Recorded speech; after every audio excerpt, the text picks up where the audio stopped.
Real estate's booming. Read all about it. Read all about it. Real estate is going up. Read all about it.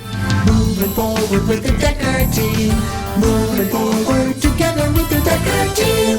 Hello, I'm Yetta Decker. And I'm Ken Decker. And we're excited to be with you on another episode of Life's Inside Track, where we share techniques, thoughts, tips, tools, and even some truths that we all need, we all deserve, you, I, everyone, to turn our house into home where our families thrive and we live the best life possible.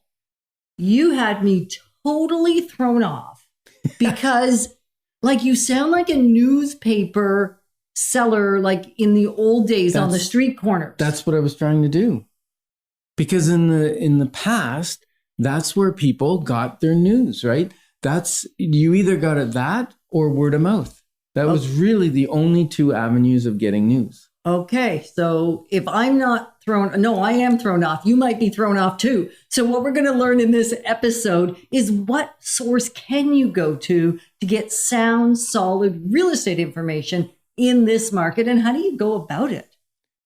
Well, you must go to the internet, right? Because everything on the internet is true. Ooh, everything on the internet is true? It must be. It's on there. It's got to be true.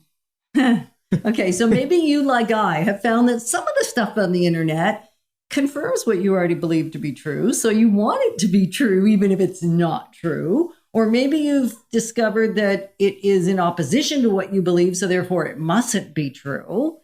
And yet I'm not sure that either of those two things are the best criterion for determining the truth of the source. So one of the things that we would encourage you to look at, and we have often looked at, is what's the motive behind it?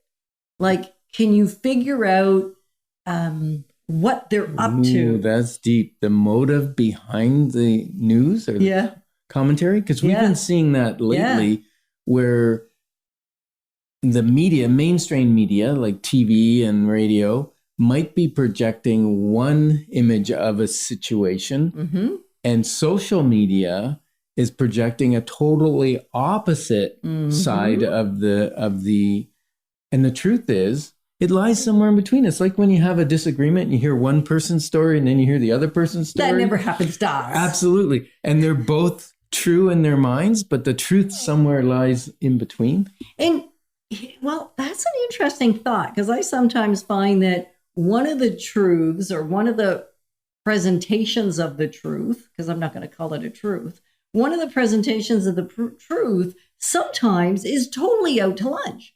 Like it isn't even in the right hemisphere. There's like such little truth in it, because we're not saying it's 50% true and the other one's 50% true when you say the truth lies somewhere in the middle. You mean like is the world round or flat? Well, that kind of truth? Well, yes and no, because even if we're taking on a perspective, so the real estate market, let's be specific because we're talking about real estate today. Perspective. I like that perspective word, because let's say we're talking to two different people. Yep. And one says the real estate market is horrible. It is right now. For who? The buyer. Maybe. It's a maybe, but depending on where you're buying. No, but not just that. But maybe you've got a buyer who got fortunate and the first property they fell in love with, they bought at not too significant a price over the asking or at asking or something weird. Or maybe even below. Maybe. So their perspective is the market's great. Another buyer may have lost out on 20 different homes they've put in offers. Right. The highest number I heard from another realtor, it was not from me, thank you, Lord, was 55 no's to offers before they actually got one. So can you imagine 55 no's? I can't. Like stay here for a minute. I can't. Because if somebody's listening, if you're watching or you're listening right now, whether you're on I can't go there yet. I just can't. No, you can't go to that camera. I can go to that camera. So I'm looking at you right now. I can't go to 55 offers for one client and get it on their 56th. Like if it's you, like that's painful. Your perspective of the market would be that it's horrific. And if you were the buyer that Ken just talked about that did really well on their first offer with not paying over asking, with still being able to put a condition in and do your due diligence, which we have seen even in our current market from time to time, although that's the minority. Except if you were that person, you're going to be saying, this market is awesome. Yeah. And so what does the media want to project? They pick out the person that's tried 30 times, 40 times to buy a house and hasn't been able to even to buy one yet. Or they pick the person that paid 200, 300,000 over asking, maybe because the price was a little low to start with, but also maybe they were just tired of it. Maybe they came from a market where they got lots of money, and to them, that's still a bargain, and they're willing to pay it to get the house. Mm-hmm. But they pull out the sensational news and none of the day-to-day stuff where we're buying homes for people. There's a lot of houses selling. Yes, there's virtually no inventory, but there's a lot of houses coming on the market and selling quickly. So people are getting properties. Lots of people. The numbers are not down. That's not newsworthy. That's not sensational. No, that's boring, right? Because the bottom line is we're still selling just over the average number of homes in a given month that we've been doing for the last 5 years. So it hasn't really shifted. Record number of sales. Yeah, but it's close to the 5-year average. So we're not like doing terrible, like as a market. So where do you get your information from? Where do you go to get your news? Well, the first thing I'm going to recommend, I'm going to invite you. If you're saying this is all really confusing because I've been this person, I've heard this story, I've heard that story, I've read it on the internet, I've seen it on social media, and even what's on social media isn't consistently true because it depends on the motive of the person and the perspective of the person sharing it. And so, the hearsay is like that.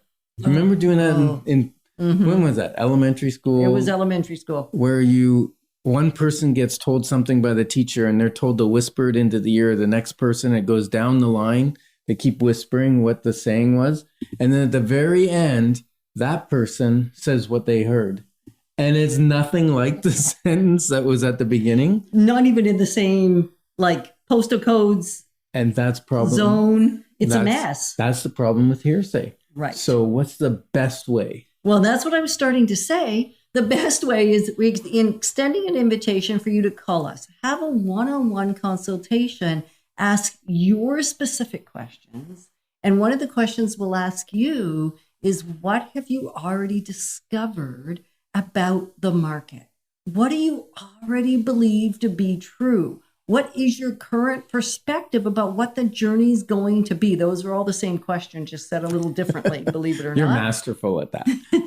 Because sometimes you need to hear it differently. And once we know that, then we can speak from helping over 3,117 families navigate the real estate journey as to what you might expect based on what you already believe to be true.